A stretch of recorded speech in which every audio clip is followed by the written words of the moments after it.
No, I'm just kidding. That's just a joke. That's just a joke.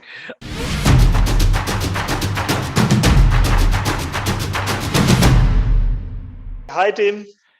Hi, Hammad, Good morning. and good evening to you. And today Thank you. I'm going to play host in this episode of Across the World, and we're going to talk about the subject of languages.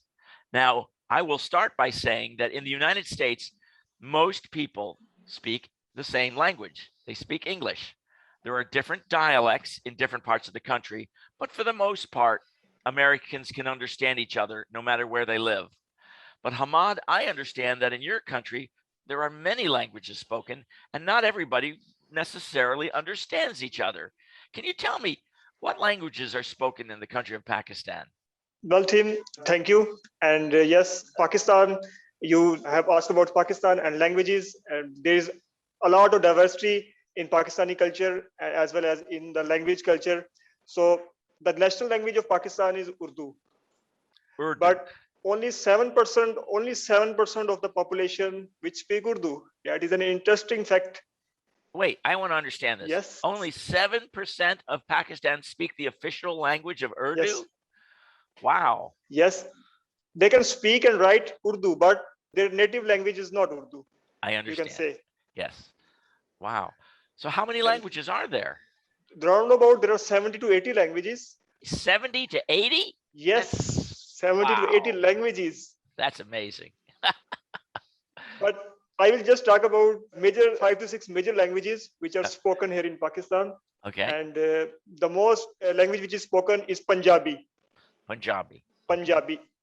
Yes, it is a province Punjab from which we have language Punjabi. So you have 70 to 80 languages, you said. That's insane. I mean, it's just amazing to me. So what are some of the main languages that are spoken in your country? Yes, as earlier I was talking about Punjabi, that Punjabi is a major language. About 48 to 50% of the Pakistanis speak Punjabi. It is a fact because there is a province Punjab and almost 50% of the population is in Punjab. If we talk about the whole population, about 50% of the population lives in Punjab. It is most populous province of Pakistan. So that's the fact that about 50% of the people, they use Punjabi. And Punjabi is a language which has also some sub-languages. Saraiki, it is also a form of Punjabi. Many forms of Punjabi also exist in Pakistan. Will the people who speak different dialects of Punjabi be able to understand people speaking a different dialect of Punjabi? Or are they so different that it may be hard to understand? Somehow different, but it is not hard to understand because the main language is Punjabi. Only there is a difference of some accent and some words. Oh, okay. So what languages do you speak, Hammad? I am Punjabi, and in my home, my parents speak Punjabi, but I speak Urdu. In my friends, I just take a look at if someone is comfortable in Punjabi, I speak in Punjabi. And if someone is comfortable in Urdu, I speak Urdu. Okay. And yes, I also speak English like you. Yeah. You are comfortable in English, I speak English. Well, it's very similar. For me, if someone's comfortable speaking in English, I will speak to them in English. If someone is comfortable speaking to me in French, I will speak to them in English. And if someone is comfortable speaking German, I will speak to them in English, but I'll speak to them with a German accent. No, I'm just kidding. That's just a joke. That's just a joke. I learned to speak French when I was in elementary school. When I was like 4th, 5th, 6th grade, I learned to speak French. And check this one out, my friend. I took 3 years of Latin. In 10th, 11th, and 12th grade, I studied Latin. Do you know who speaks Latin in this world? Do you know who speaks Latin? Latin America? No. Nobody speaks Latin. It is a dead language. It is a language spoken in ancient Rome, in the Roman Empire. The only people who speak Latin are members of the Catholic Church, like the Pope, and members of the high level in the Catholic Church. No average person speaks Latin. So I spent 3 years learning a language nobody speaks. Crazy, I know, crazy. Then after learning Latin, to whom you speak then? The only thing that Latin is good for is a lot of English words have their origins in Latin. So sometimes I can figure out the meaning of a word. If I know something about its Latin base, I might be able to figure out the meaning of a word. It's basically useless to study Latin because you can't speak it to anybody. But back to you.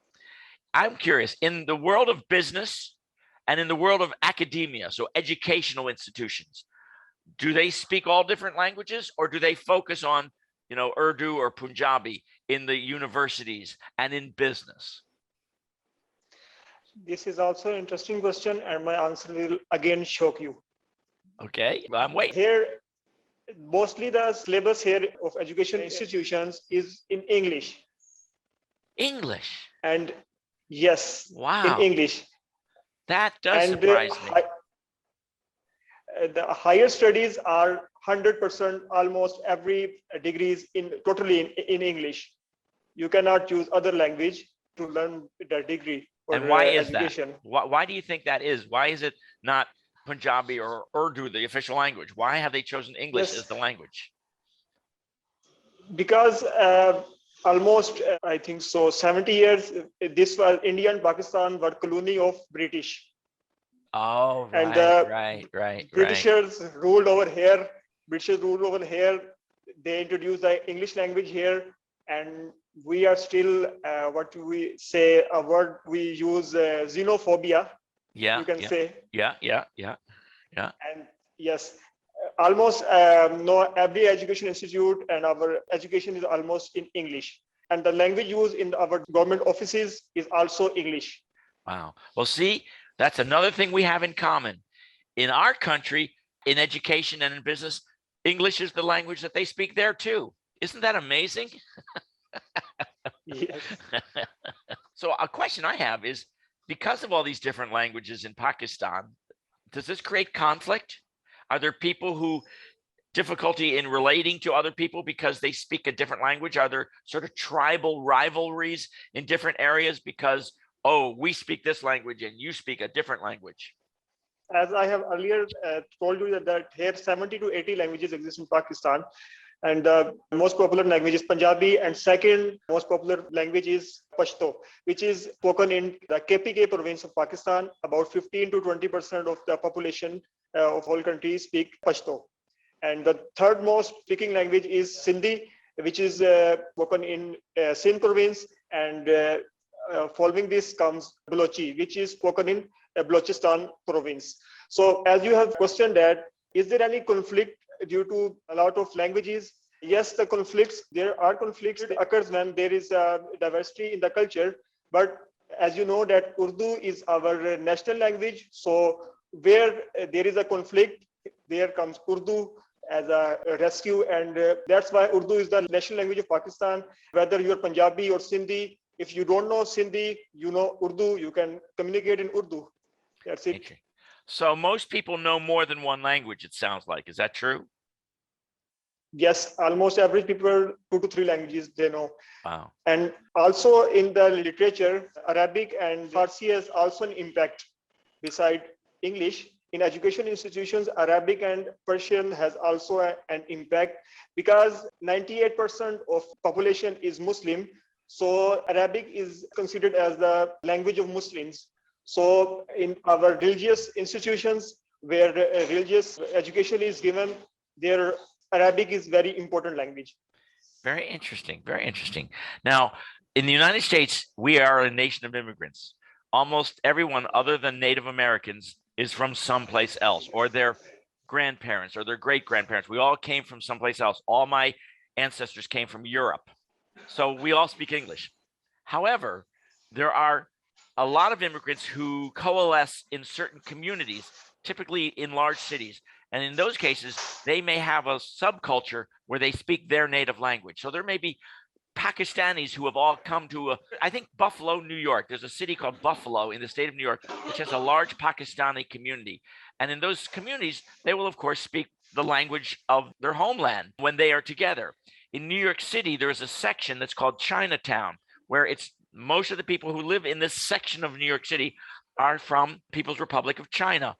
And so they will speak Mandarin in this pocket. I lived in a city called Miami, which is in southeastern United States. And in Miami, there's a lot of Cuban Americans who migrated from Cuba back in the 1950s and 1960s. And so there's a little section of Miami called Little Havana, because Havana is the capital of Cuba. So they call this community Little Havana. And within that community, they all speak Cuban Spanish, all of them. So if I were to walk into Little Havana in the middle of Miami, if I didn't know how to speak Spanish, I would be helpless, because they don't speak English in that community. They all speak Cuban dialect of Spanish. So we have our little pockets of communities of immigrants who all may share this common language as a way of being bonded and connected to each other. But in mainstream America, in education, in business, and just in general, English is the primary language almost exclusively. So I have a question. Yeah. That, as you said, that there are many immigrants which live in America. So is there any element of conflict due to the different languages which immigrants speak? That's a great question, Hammad, and a very intelligent question. There are some Americans who do not care for people who are not from America. This makes me very sad and very embarrassed, because we are a nation of immigrants. We all came here from someplace else if you go back up our family tree.